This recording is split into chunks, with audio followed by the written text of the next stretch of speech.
Olá, aqui é o pastor Igor Marçal e você está no Café com Palavra. E nós vamos estar falando sobre ensinamentos de Jesus no Sermão do Monte. Então fica com a gente, acompanha aí, que com certeza vai ter algo que Deus vai falar ao teu coração. Em nome de Jesus.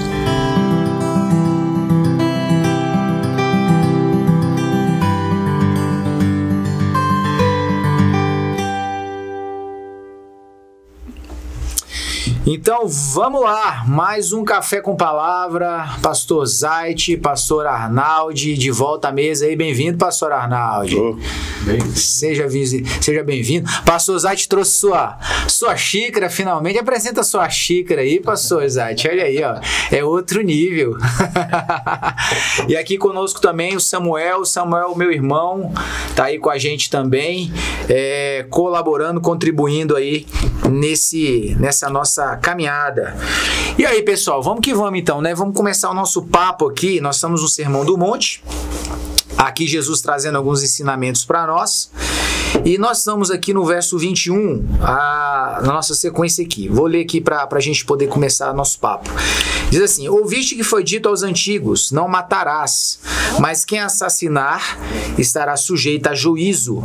Eu, porém, vos digo que qualquer que se irar contra seu irmão estará sujeito a juízo. Também qualquer que disser a seu irmão, raca, será levado ao tribunal. E qualquer que o chamar de... Aqui na minha tradução diz idiota, né? Mas a gente vai entrar um pouquinho mais profundo nisso aqui. Estará sujeito ao fogo do inferno. O negócio estreitou aqui, né? Interessante essa expressão utilizada aqui nesse texto. E vamos começar esse papo aí. Arnaldi, vamos começar aí, bater esse papo sobre esse ponto. Há um mandamento sobre que é deixado, não matarás, né? É um dos 10 mandamentos, inclusive, né? Sim. E só que o Senhor, ele traz aqui um entendimento sobre a questão da manifestação da ira, né? Como que a gente começa a entender esse processo aí da ira de Deus? O que você entendeu aí desse primeiro texto aí nosso? A questão, né? Voltando aqui à palavra, essa ira, ela é uma ação que ela se torna um pouco desgovernada de um comportamento, né, humano. A palavra nos diz que nós não devemos deixar com que o sol se ponha sobre a nossa ira, né?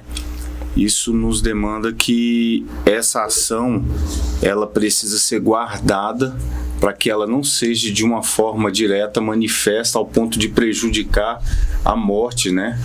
Aí o assassinato de um irmão.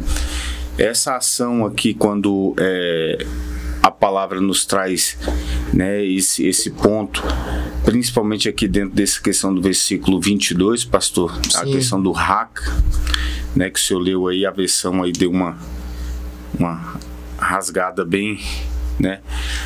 Essa questão do raca é dizer não presta, né? Como se seu irmão não fosse de valia, não tivesse sem valor, tivesse nenhum tipo de merecimento, como se o corpo, né, em si dissesse aos seus membros que não há essa dependência, né, essa exclusão, né? Então essa ação de homicídio, as pessoas acham que isso só ocorre quando você, de alguma forma, você agride uma pessoa, causa algum tipo, né, de agressão física ao ponto daquela pessoa chegar a perder a vida. Nós sabemos que não é bem assim, né? Às vezes palavras, ações, elas causam uma morte, né? Pior do que essa questão, a pior coisa que existe, eu vejo, e hoje a gente, de uma forma bem mais clara, pessoas mortas, mas vivas, né? Mortas em sentimentos, mortas em expectativas, mortas na fé, mortas com as suas morais totalmente deturpadas, né? Então eu vejo que hoje esse caminhar, né, dentro dessa perspectiva, ela tem sido algo bem, bem forte nesses dias. Você conversa com as pessoas, você percebe o quanto elas estão mortas por dentro, E quando você começa a aprofundar um pouquinho, você percebe que essa morte ela partiu de um momento, quem sabe até de ira, né, em acertos ou de alguma forma relacionada a outras pessoas, né? Frustrações e tantas coisas aí. A palavra raca, né, ela é uma palavra aramaica e ela é um termo de repreensão que os judeus usavam, né?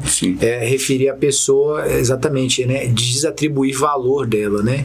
Tratá-la como alguém que não tem serventia, né? Que não tem, é uma pessoa vazia, uma pessoa oca, uma pessoa sem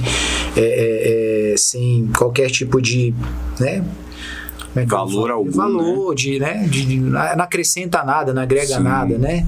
E a palavra de Cristo aqui sobre a questão desse pensamento, ela é muito, muito forte, né? A ira, o derramar da ira, né? Eu vejo que essa questão do manifestar desse tipo de sentimento de ira contra alguém. Olha só, aqui Jesus compara, né, ao mesmo sentimento de morte. Então será que, pastor Zait, as pessoas elas têm matado umas às outras, talvez não fisicamente, mas dentro de si, né? Não, essa pessoa, ela tá, como é que fala? Negativada para mim. Matado aquela pessoa dentro de você, essa pessoa não tem valor para mim. Como é que é essa realidade dentro do corpo? Você acha que isso ainda acontece? Sim, acontece, né? Se tornar insensível àquela pessoa e indiferente, né? Então, tratar com indiferença é trazer esse aspecto de matar, né? Sim.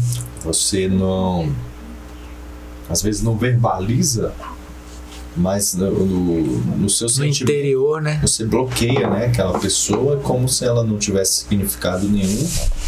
E então é um tipo de exclusão, né? Deixar se tornar o meu sentimento totalmente neutro com aquela pessoa também é uma forma, né, de você exercer, né, executar aquela pessoa como se ela não existisse, né? Então é uma forma de eliminar aquela pessoa. E eu vejo dentro disso muito, né, a questão principalmente quando se trata da ofensa e do perdão, né, as pessoas elas falam assim, não, eu perdoo, né, mas essa pessoa para mim ela passa a não ter mais nenhum tipo de valor, né, de significado. Aí a gente fala, poxa, mas eu perdoei, mas o coração ainda está carregando, né, quem sabe essa ira, está matando essa pessoa dentro da gente, né? E a gente vê isso de uma forma muito frequente, né? Eu perdoei, mas também não te quero perto de mim, essa pessoa para mim, do meu convívio, ela morreu, né? Ela não faz parte mais da minha vida, então automaticamente eu estou cumprindo isso, eu estou matando essa pessoa, né? É interessante que ele fala sobre o julgamento, né? Ao que disser do seu irmão, você não tem valor, você está anulado dentro de mim, será levado ao tribunal. E aqui eu me recordo aqui, e aí Samuel, trazer você para o papo aqui, eu me recordo dessa questão do tribunal quando Jesus ele conta a parábola do credor incompassivo. Sim. Né?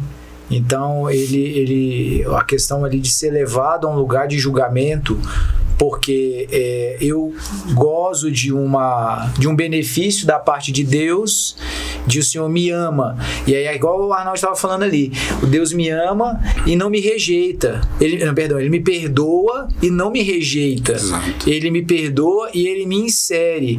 E aí o credor incompassível, ele faz exatamente o contrário, né? Ele nem perdoa, né? E aí ainda carrega aquele sentimento, olha, você vai ter que me pagar, né? Sim, exatamente. A gente for olhar essa questão do julgamento e a gente olhar com a nossa perspectiva humana, às vezes a gente acha que é um julgo, um julgo muito forte da parte de Deus, mas matar, o pastor Arnaldo falou na questão da tribulação física, né? Ah, mas é só uma palavra que eu lancei. Não agredi ele. Por que esse julgo tão forte da parte de Deus, né? E quando você olha para a questão da perspectiva de Deus, é uma perspectiva eterna.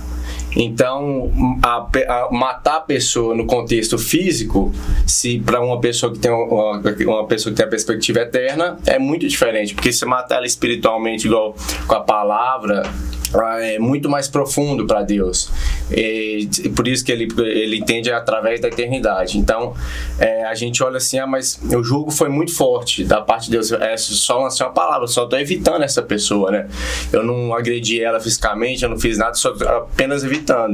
Mas é esse evitamento, essa ira que tem dentro do coração ainda, né? Você pode estar matando aquela pessoa na parte espiritual, no mundo espiritual, né? Que para Deus tem um valor de significância muito maior, né? Entendendo essa perspectiva. Ainda tem essa parte espiritual ainda, né? Que tem um efeito da mesma maneira, né? Exatamente. Então, o julgo de Deus não é que é desigual, é a nossa perspectiva que faz achar que o físico, muitas vezes a agressão física, ela é maior do que você só evitar uma pessoa. E para Deus, essa perspectiva é totalmente diferente, né? Existem todos os agravos, né? De todo lado tem esses agravos aí. E aí ele vai, né, continua. E quem chamar, né, a julgamento do tribunal, e quem lhe chamar tolo, né, ou aqui como a tradução que eu utilizo aqui fala idiota, mas na verdade a palavra aqui, ela é a palavra moros, né, no grego aqui, e ela traz o entendimento da pessoa que é incrédula, né? A pessoa que ela é realmente assim, ela acaba, o tolo aqui é aquele que confia no que não deveria confiar, né? Que deposita a sua esperança no que não deveria, né?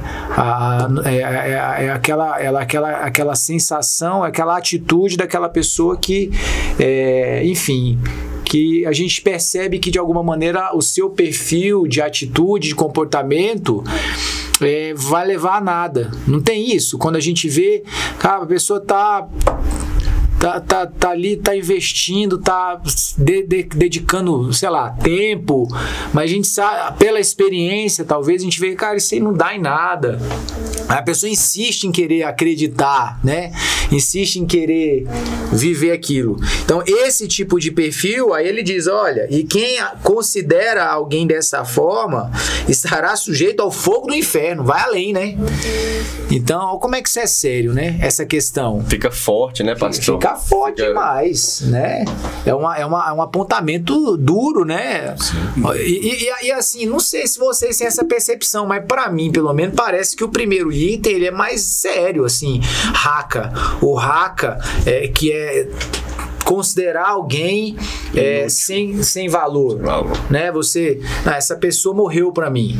É essa expressão, pastor Arnaldo, que às vezes as pessoas falam, né? Pô, eu perdoei, mas essa pessoa morreu pra mim. Pronto. Isso é dolorido, viu, pastor? A pior sensação que um ser humano pode sentir na vida é o sentimento de rejeição, né? Às vezes a questão da ofensa, do ofendido. Isso é uma coisa que a gente precisa ressignificar, porque é uma ação muito ruim, tanto para quem ofende, às vezes para quem também é ofendido, né? Porque você se sente excluso. Às vezes uma situação levou uma ação, essa ação às vezes foi tomada de uma forma impensada, né? E às vezes eu mesmo, quando era moleque, né, na escola, tinha aquele jeito, né, envolvido com algumas coisas. Às vezes a gente errava, moleque, né? Às vezes você toma uma ação, às vezes para, né, chamar a atenção de algum amigo e tal, de alguma menina. Você às vezes brinca, faz uma brincadeira e isso tira a pessoa, né? Te exclui um pouquinho daquela pessoa a qual foi feita a brincadeira, porque às vezes você fez numa brincadeira, o cara não entendeu daquele jeito. E o meio que você está envolvido ali, de repente você já não é aquela pessoa que vai ser bem-vinda, né? E esse sentimento de exclusão, eu caminhei com ele muito tempo e ele me prejudicou bastante. Então você vê, não é só a pessoa que é ofendida, mas a pessoa também que ofende, né? É um peso e uma medida, né? A gente acha que às vezes vai só um sofre dentro do processo. Na realidade, os dois lados sofrem. É o ciclo vicioso ali, né? De quem fede, de quem é ferido, todo mundo no final sai perdendo. Exatamente, porque o coração do homem, ele nunca é tão sensível a esse sentimento de perdão, né? Às vezes você não traz uma pessoa ao seu convívio devido à situação, e isso é muito ruim, porque você faz uma disseminação do corpo ali que não deveria acontecer. Você imagina, né? Eu vejo aqueles dois homens ao lado de Jesus no momento da morte, né? O mestre doido para salvar os dois e só um entende o porquê que está ali. E o outro, mas rapaz, você sabe, você errou e tudo. E ele relutando, né? Não, mas não é assim, salva você, salva a gente. Como se dissesse, eu não quero morrer, eu não quero morrer, né? Mas sei que você pode fazer alguma coisa, então faz alguma coisa, né? Então esse amor incondicional, ele precisa alcançar os nossos corações para esses últimos dias, pastor. Amar, né? Sabendo suportar uns aos outros em amor, como a própria palavra nos diz. Isso vai além de uma razão humana. Como a gente fala, é perder aqui para ganhar lá. A gente estava até conversando com o Igor, o tanto que as pessoas hoje estão preferindo trocar o ser humano por outra forma de companhia, né? Os pets, a questão de estar crescendo tanto, substituindo a questão do ser humano por causa da questão confiar. Ou então não dá para confiar mais no ser humano, e esses últimos tempos agora isso tem crescido bastante, né? A gente vê essa questão de eu prefiro não me envolver para não ter que sofrer depois, porque uma hora essa pessoa vai... Então a desconfiança está crescendo muito, está gerando cada vez mais distância entre... Vai me frustrar aquela pessoa, exatamente, né? Então é melhor eu não me sujeitar, nem me envolver, porque uma hora ou outra eu vou... Vai dar ruim, vai me trair ou vai me magoar, então eu não prefiro deixar de lado, não me envolver. E isso é muito triste, porque isso é fundamental. A gente está vendo essa questão de pandemia, o tanto que faz falta estar perto, o contato e você trocar a experiência, né? Eu fico impressionado com Jesus e Judas, né? Sim. Ali, para mim, é violento, né? Porque, assim, ele sabe que vai haver a traição. Ele sabe. E ele não considera Judas sem valor. Ainda enxerga o valor, né? Ainda que ele tenha o seu caráter deformado ali e tal, mas por que eu vejo isso? Porque em nenhum momento Jesus ele faz qualquer tipo de diferenciamento com Judas, né? Assim, no sentido de exclusão. Tava no grupo, dormia junto, comia junto, ia para os lugares junto, era o tesoureiro do grupo.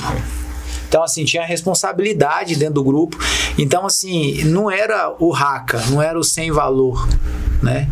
Então, é forte a maneira com que Jesus demonstra o amor dele, né? E às vezes também a gente avalia o outro por aquilo que a gente espera que vai receber. Verdade. Então, esse é um grande problema, porque a gente fica sempre esperando uma retribuição, né? Que seja algo bom pra gente. Se a pessoa ela corresponde de maneira que vai nos agradar, a gente chama pro nosso ciclo, né? Aceita, né? Agora, se desagrada em algum ponto, pronto, não serve mais. Não serve mais e a gente até mata, né? E esse tipo de comportamento nosso, acho que Jesus ele chama atenção aqui para que a gente adquira uma daquelas bem-aventuranças ali que são lá do reino, né? Sim. Que são desse novo ser que é criado, em que ele não vai mais ficar dentro dessa condição esperando uma retribuição, uma recompensa, uma justiça da maneira que a gente vê aqui, porque no mundo que nós vivemos não vai existir, né?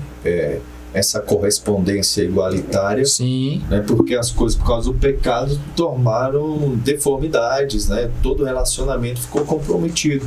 Jesus, eu acho que ele vem falar aqui exatamente para a gente tentar buscar o tipo de relacionamento que ele traz do céu, né? Do reino dele. Exatamente. Onde a gente vai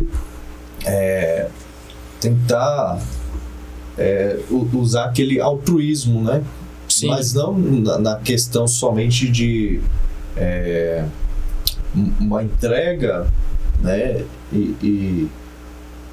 E onde a gente se dá, né? E talvez não tenha nenhuma correspondência aqui, mas a gente sabe que o amor de Deus é correspondido, né? E a gente vai ter uma satisfação em não anular as pessoas. Sim. Isso é muito importante, né? Esse processo do não anular, né? E assim, só voltando um ponto aqui, né?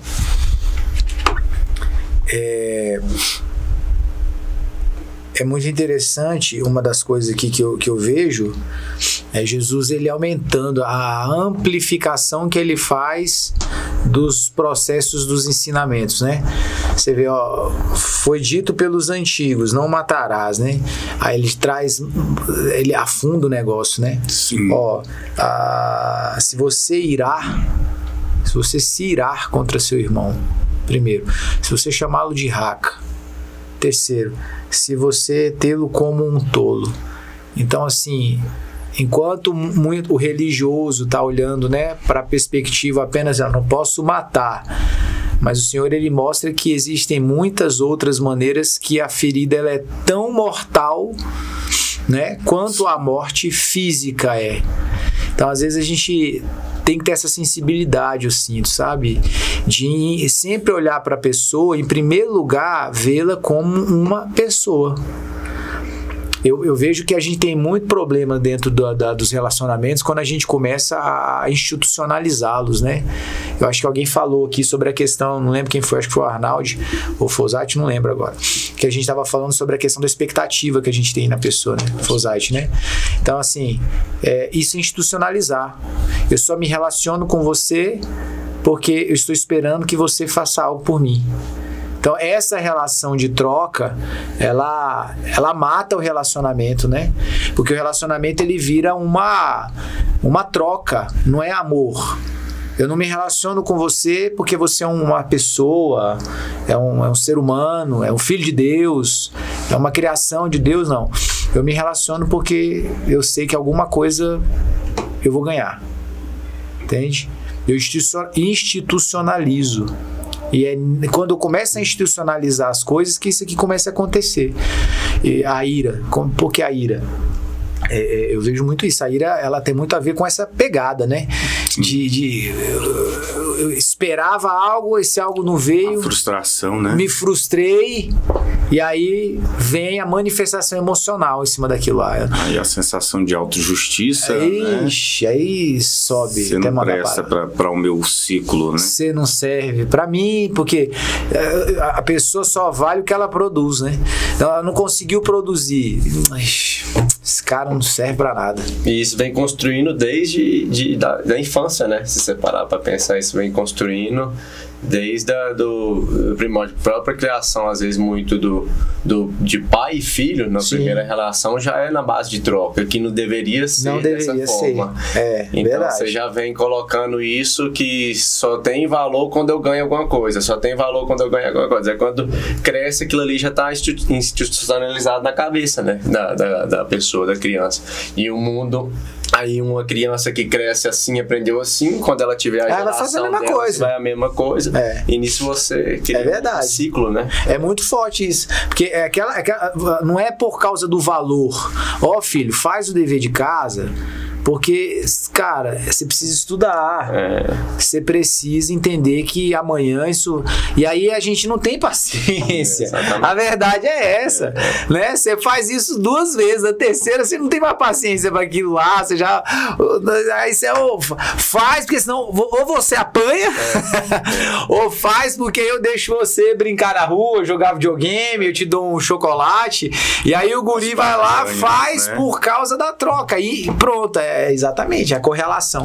Porque é mais difícil você fazer a pessoa fazer ou ter determinado comportamento por causa de um entendimento mais profundo.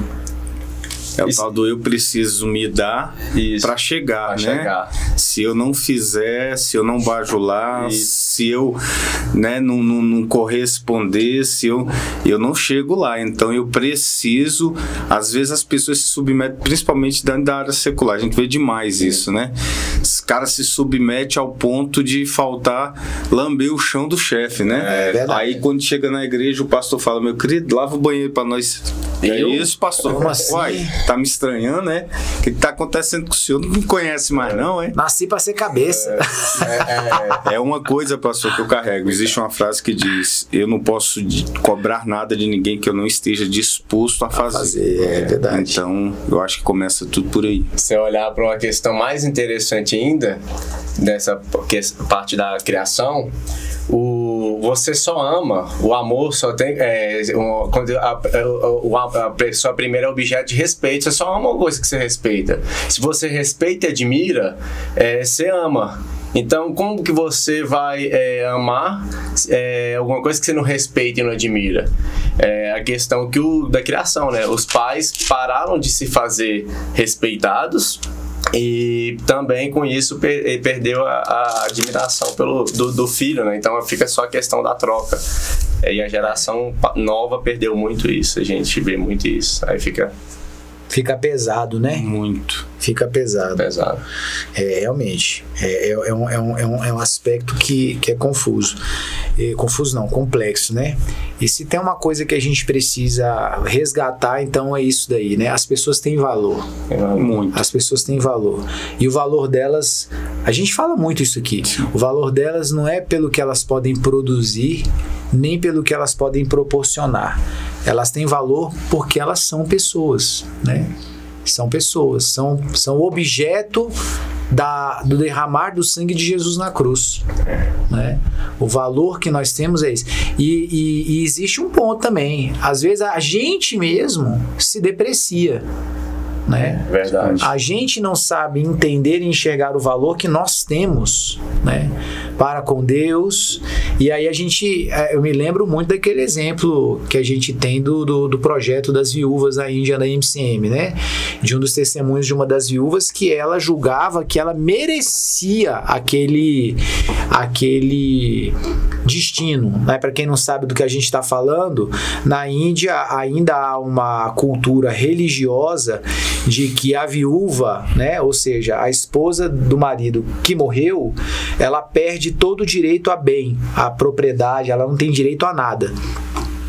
E ela simplesmente é abandonada na rua quando o marido morre, ela não tem nada. Tudo vai ser do herdeiro, do filho. E a mulher não tem direito a nada. E muitas delas carregam isso como verdade, né? Elas nem lutam, elas nem pensam assim, poxa, que injustiça. Não, já tá tão... aquilo tá tão... aceitável já. Já tá, né, que ela não luta, ela não se vê, não tem valor mais. Então, você percebe que o inimigo, ele caminha num processo de escravidão poderoso nesse sentido aí. A pessoa se deprecia tanto, ela se diminui tanto, que ela começa a perceber, não, eu não tenho valor nenhum. Então tem esse extremo também. Ela mesma enxerga. Ou dá valor demais e acaba achando que é a última bolacha do pacote, ou o oposto, que é não se dá valor nenhum. A gente tem que ter essa moderação, né? De saber que nós temos um valor? Temos. Não é pelo que produzimos, não é pelo que proporcionamos, mas o nosso valor é pelo que nós somos, né? E somos criatura de Deus e temos a possibilidade de tornar filho dele. Então esse é o valor que a gente tem, né? Se a gente pensar no que é Deus, né, no que é o poder de Deus, todo ser humano é uma criação direta dele. Então você está me falando que uma criação de Deus não tem valor? Não tem valor. Logo, o Criador também não tem. Não tem valor. Então fica pesado isso. Completamente, né? Fora da bolha. Então você tem um valor. Lembre-se disso e aprenda, né, a não matar as pessoas dentro de você, não só fisicamente, mas emocionalmente também é possível, e que não seja assim conosco. Deus abençoe sua vida e a gente se vê no próximo vídeo.